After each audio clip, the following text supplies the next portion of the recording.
दोस्तों, बहुत ही एजाज की बात है, बड़ी सआदत की बात है कि हमारे सरजमीन बिहार पे एक ऐसी शख्सियत की आमद हो रही है कि यकीन जानिए फलाही कामों में जिनका नाम हिंदुस्तान के टॉप 10 पे आया करता है, सुर्खियों में आया करता है।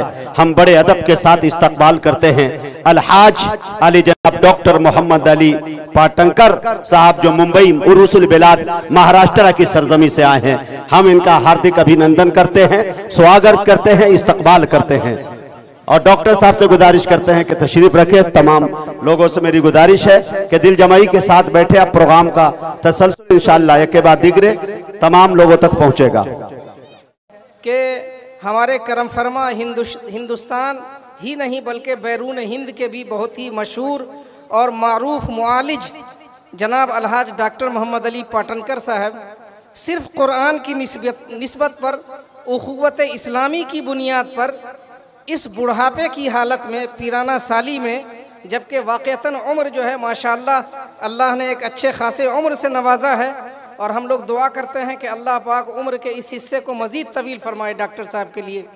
तो इस हिस्से में ये बम्बई से तशरीफ़ लाए और पहली बार बिहार में तशरीफ़ लाए, इसलिए कि बिहार के बहुत सारे लोग तकरीबन साल भर मिलते रहते हैं डॉक्टर साहब से, बिलखुसूस ख़ास तौर पर। तो बिहार से डॉक्टर साहब का एक गोना बहुत ख़ास ताल्लुक़ हो गया। इनके यहाँ जो इमाम तरावी हैं वो पहले कारी अफजलुल्लाह साहब को हमने भेजा, उसके बाद इस वक्त मौलाना कारी अब्दुल माजिद साहब हैं। इस तौर पर ये इनको बहुत ही मोहब्बत है और ये बुज़ुर्गों की सरज़मीन है। शेख शरफुद्दीन अहमद यहया मनेरी रहमतुल्लाह अलैह, जिनकी मकतूबात सदी और 2 सदी तसव्वुफ़ में बड़ी लाजवाब किताब है, बहुत अजीम बुज़ुर्ग गुज़रे हैं। और हज़रत मखदूम जहानिया जहाँ गश्त रहमतुल्लाह अलैह, उनका भी ताल्लुक़ इसी सरज़मीन में था। और बिलखुसूस इस इलाक़े के बड़ी बहुत मारूफ बुज़ुर्ग शख्सियत हज़रत मौलाना मोहम्मद आरिफ साहब हरसिंहपुरी रहमतुल्लाह अलैह, जो कुतुबुल अख्ताब थे, वो भी इसी पड़ोस हरसिंहपुर के रहने वाले थे।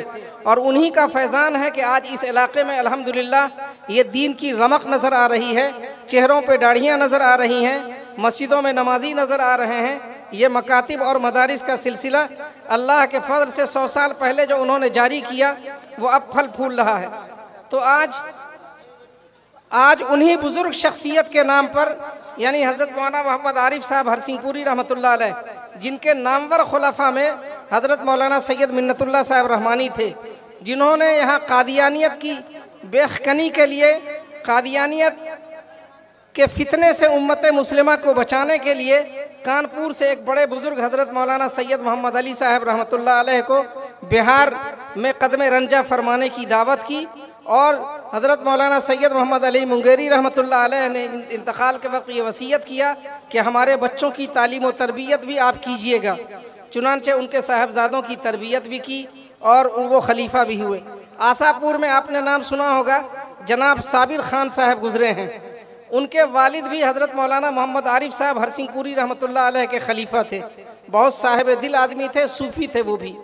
तो इस तौर पर तकरीबन पूरे हिंदुस्तान में हरसिंहपुर का फैज़ है। आज हम उन्हीं बुज़ुर्ग के नाम से मानून और मंसूब करते हुए जनाब डॉक्टर मोहम्मद अली पाटनकर साहब की खिदमत में हज़रत मौलाना मोहम्मद आरिफ साहब हरसिंहपुरी अवार्ड पेश करेंगे। और हमारे लिए मज़ीद मसर्रत की बात यह है कि कुरान की निस्बत पर अल्लाह पाक फरमाते हैं, हुजूर पाक सल्लल्लाहु अलैहि वसल्लम फरमाते हैं कि ये कुरान पाक के ज़रिए हम बहुत सारी कौमों को बुलंदी से सरफराज करते हैं और बहुत सारी कौमों को हम पस्ती के गड्ढे में ले जाते हैं। मतलब यह है कि अगर कुरान पाक के हुकूक पर अमल किया जाएगा, उसके तकाज़ों पर अमल किया जाएगा, कुरान पाक से आदमी अगर ताल्लुक़ को उस्तवार करेगा सही मानों में, तो अल्लाह पाक उसको बुलंदी नसीब फरमाते हैं। जब हमारे बुज़ुर्ग जनाब कारी सुहैब साहब को राजद ने ना, लालू प्रसाद यादव की पार्टी राजद ने बुला करके MLC बनाया एजाजी तौर पर, यहाँ तो लोग लाखों रुपए खर्च करते हैं। हमारे एक दोस्त हैं जानने वाले, जिन्होंने तकरीबन 35 करोड़ रुपए दिया है इसके लिए, MLC बनने के लिए। जी हमारे दोस्त हैं, वो अच्छे आदमी हैं, खैर का काम करते हैं, उनको शौक था, 35 करोड़ इसी पार्टी को दिया। लेकिन इस पार्टी ने इनकी शराफत और कुरान से ताल्लुक़ की बुनियाद पर इनको खुशामद किया, इनको एजाज़ बख्शा। के मैं चाहता हूँ कि आप MLC के मनसब को कबूल फरमाएं। यह है कुरान की बरकत। इनके वालिद थे हज़रत मौलाना कारी नसीम अहमद साहब रहमतुल्लाह अलैह, बहुत बड़े बुजुर्ग। अगर वो कुछ गुफ्तगू फरमाते, जैसे मैं इस वक्त गुफ्तगू कर रहा हूँ, तो बस उसी वक्त वो कुरान नहीं पढ़ते, लेकिन अगर गुफ्तगू वो बंद करते तो फौरन कुरान पाक पढ़ते, बावुजू रहते। मैंने देखा बम्बई में कि वो आए हैं, चल रहे हैं, हम उनके साथ चल रहे हैं, लेकिन वो कुरान पाक पढ़ रहे हैं। और बहुत काबिल रश्क मौत भी हुई और कुरान के आशिक थे। यहाँ रेडियो बिहार से भी कुरान पाक की तिलावत उनकी नश्र हुआ करती थी। कारी सोहेब साहब उन्हीं के साहबजादे हैं, इनके और भी भाई हैं, ये सब वो सब आलिम हाफिज कारी हैं। तो कुरान पाक की बरकत से अल्लाह पाक दुनिया से भी सरफराज फरमाता है और आखिरत में भी बहुत ऊंचे मकाम से नवाजता है।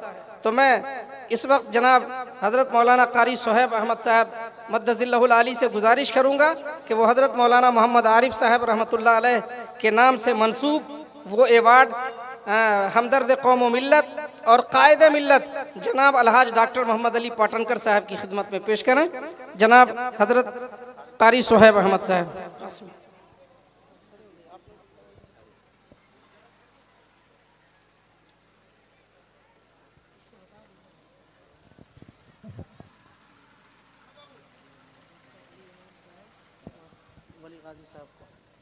ज़फ़र इमाम साहब देंगे।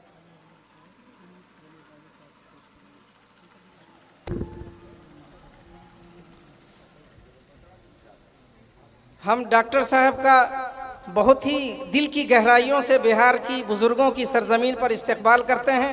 हम आपके बहुत ममनून मशकूर हैं कि आपने हमारी दावत पर लब्बैक कहा और हम उम्मीद करते हैं कि खैर की बुनियाद पर आइंदा भी ये रिश्ता हमारा आपसे उस्तवार रहेगा और हदीस शरीफ के मुताबिक के जो जिससे मोहब्बत करता है जन्नत में उसी के साथ वो होगा। तो इंशाअल्लाह उम्मीद करते हैं कि हम लोग जन्नत में भी यकजा होंगे इंशाअल्लाह।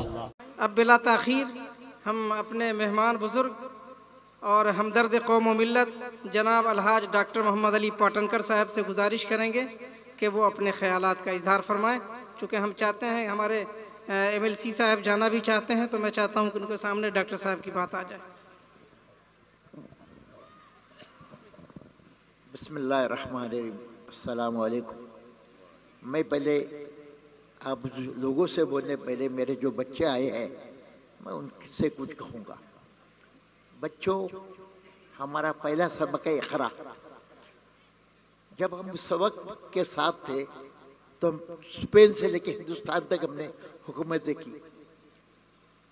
नॉलेज, टेक्नोलॉजी, एजुकेशन, ये जब हम में था, मैंने अभी कहा हम स्पेन से लेकर हिंदुस्तान तक गए। जब हमने उसको छोड़ दिया तो आज गुर्बत इतनी हो गई कि हम कहते हैं हम we are worse than a slave. मैं आपसे ये दूसरी बात कहना चाहता हूँ कि तालीम और नॉलेज ये दोनों हुकूमत के साथ चलती है। आप कहेंगे किस तरह? हमारे यहाँ मुगल आए, मैं सुबह भी बच्चों को कहा, मुगल अपने पास कैनन या तोप लेकर आए। वो टेक्नोलॉजी के लिए हमारा ऊँट, भाले, एलिफेंट से टेक्नोलॉजी आगे थे।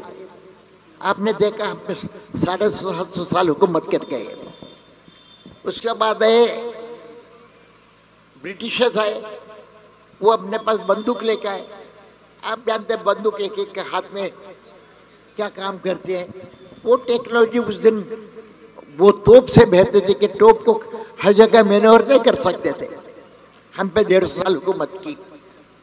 वर्ल्ड वॉर फर्स्ट में टैंक आ गई। आज भी आप देख रहे हैं एक आदमी स्टील की बॉडी में बैठ रहा है और वो जिसके पास टैंक थी वो टेक्नोलॉजी उस दिन बेहतर थी। वर्ल्ड वॉर फर्स्ट में वो जीत गए। वर्ल्ड वॉर 2 में एरोप्लेन और बम आ गया। जिसके पास ये टेक्नोलॉजी वो जीत गए। आज आप देख रहे हैं हम अमेरिका और चाइना के सामने झुक रहे हैं, वो इसलिए कि वो टेक्नोलॉजी में आज सबसे आगे है। आप जानते हैं हमारे प्राइम मिनिस्टर को एक वक्त चंद मुल्क में वीजा नहीं देते थे। आज हिंदुस्तान आज वो नहीं है जो 20 साल पहले था। आज इनको लोग लिरेट कर पर डाल रहे हैं। तो बच्चों, मैं आप लोगों से कहता हूँ, आपने जो इल्म हासिल किया, इस्लाम इल्म तालीम की बात करता है। इस्लाम दीनी तालीम और दुनिया तालीम भी कुछ ना कहता है, इस्लाम दीन तालीम की बात करता है। हमारे प्रॉफेट सल्लल्लाहु अलैहि वसल्लम उस वक्त कहते नहीं अगर तालीम हासिल कर तो इंडिया जाओ, हिंदुस्तान जाओ या चाइना जाओ। चाइना कुरान पढ़ने के लिए जाने की बात करते हैं। ये इसलिए कि आपने 1500 साल पहले हमें कहा कि वक्त आएगा कि ये दोनों मुल्क तालीम टेक्नोलॉजी में बहुत आगे रहेंगे। बच्चों, तो आप इल्म से दूर मत भागो। से अगर इल्म ना हो तो लोग अमल क्या करेंगे? अगर हमें भाई इल्म ही नहीं का तो अमल कैसा होगा? हमें इल्म और अमल ये दोनों बहुत इम्पोर्टेंट हमको। बच्चों, आपको ये दोनों अगर आप कुरान पढ़ेंगे ही नहीं, समझेंगे ही नहीं, तब किस तरह उस पर अमल करेंगे? तो मैं आप लोग खुशकिस्मत है कि वो तालीम जिस अल्लाह पसंद करता है, क्योंकि हमें तालीम को बताया गया है कि जो तालीम बेहतर है, जिससे फ़ायदा उस तालीम को लो। अब मैं आप लोगों के पास और एक 5-6 मिनट बोलूँगा, क्योंकि मौका है। आज हमारी मिल्लत कुछ घबराई हुई दिखती है। मैं आप लोगों से कहता हूँ, हमारा डर जिससे होना उससे डर हम नहीं कर रहे। हमारा डर जिससे होना उससे हमारा डर नहीं है। हमने इंसान से डर शुरू किया है। आज हो सकता है शायद इसी वजह से आज हम पे मुश्किलात आ रही है। जो लोग एक अल्लाह को मानने वाले आज इनमें ना इत्तेफाकी दिख रही है, और 1 लाख अल्लाह को मानने वाले एक जगह हो गए हैं। मैं मुसलमानों में आपसे कहता हूँ, हमें इत्तिहाद और सब्र जो हमारे आप सल्लल्लाहु अलैहि वसल्लम ने हमको बतलाया, हमने ये दोनों को हम भूल गए हैं। हमारे इत्तिहाद खत्म हो गया है। हम अगर हमारे यूपी के लोग अगर पत्थर कैसे का काम न लेते सब्र के बगैर, तो क्या उन पे बुलडोजर चलता? अल्लाह के रसूल ने 62 साल की जिंदगी में सिर्फ एक ही चीज का साथ लिया, वो है सब्र का। मैं आप लोगों से इस कह रहा हूँ कि हमें इस वक्त सब्र का साथ साथ हाथ से जाने देना नहीं चाहिए, और सब्र के साथ जरूर हमें फायदा हो जाएगा। फाइनली मैं आप सबको बताता हूँ, इस वक्त की जरूरत 2 है।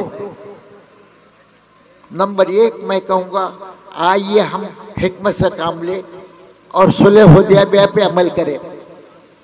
अल्लाह के रसूल सल्लल्लाहु अलैहि वसल्लम ने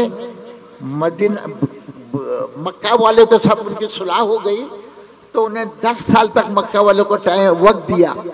मक्का और मुसलमानों ने उन दोनों कहा कि 10 साल तक हम तुमसे लड़ेंगे नहीं, 10 साल तक हम सब्र करेंगे। मैं मुसलमान हम सबको चाहिए कि हम 10 साल तक फितने को भूल जाएं और सिर्फ हमारे बच्चों के तालीम का ख्याल करें। इंशाल्लाह मुझे यकीन है कि ये तालीम हमें कल अच्छे, आप देख रहे 3 या 4 साल में और सबसे सुलह हुदैबिया पे अमल करके 3-4 साल में हमें फतेह मक्का मिल गई। तो आज इस वक्त की ज़रूरत यह है कि हम सुलह हुदैबिया पे अमल करें। अपनी पॉलिटिक्स जो है, हमारे भाई है, उनको अच्छी पॉलिटिक्स करने दो, लेकिन हम फितना से बचें और सब्र का साथ लें। दूसरी बात मैं आपसे कह रहा हूँ, मैं चाहता था तफसील से आप पे इज्तिमाई बैतुल माल पे बात करूँ। आज सख्त ज़रूरत है, कुरान ने जो हमें बतलाया है कि ज़कात, अगर ये ज़कात सिर्फ हमारे शहर बम्बई से कहते 15 से 20 हज़ार करोड़ ज़कात और लिल्ला दी जाती है, लेकिन हमारे सुबह नाश्ता करने वाले दोपहर में आपको किसी मस्जिद के बाहर या किसी दरगाह के बाहर खाते हुए दिखते हैं। इसलिए कि ये हमारा पैसा सही हाथों में नहीं जा रहा है और सही इस्तेमाल नहीं हो रहा है। मैं आज बम्बई से महज इसलिए आया, मेरे साथी मौलाना शाहिद और मौलाना अफजल साहब ने जो जिनके पीछे मैं कई साल तरावी की नमाज पढ़ा हूँ, घर आए करते थे रमज़ान में। वो मेरी बीबी, हम दोनों उनके साथ उनके पीछे नमाज पढ़ते थे। जब मुझसे कहा कि डॉक्टर साहब आइए, मुझे मौलाना शायद तकरीबन 3 साल से आओ करते रहे, लेकिन अल्हम्दुलिल्लाह मैं आज कोई गलती नहीं किया हूँ। मुझे आज बड़ी खुशी हो रही है इस शहर में पहले मरतबा आके। मैं इंशाल्लाह ये आते रहूँगा और मुझसे जो खिदमत होगी आप लोग भी करते रहूँगा। अल्लाह जज़ाकल्लाहु खैर, अल्लाह पाक जज़ाए खैर दे। ये थे जनाब डॉक्टर मोहम्मद अली पाटनकर साहब।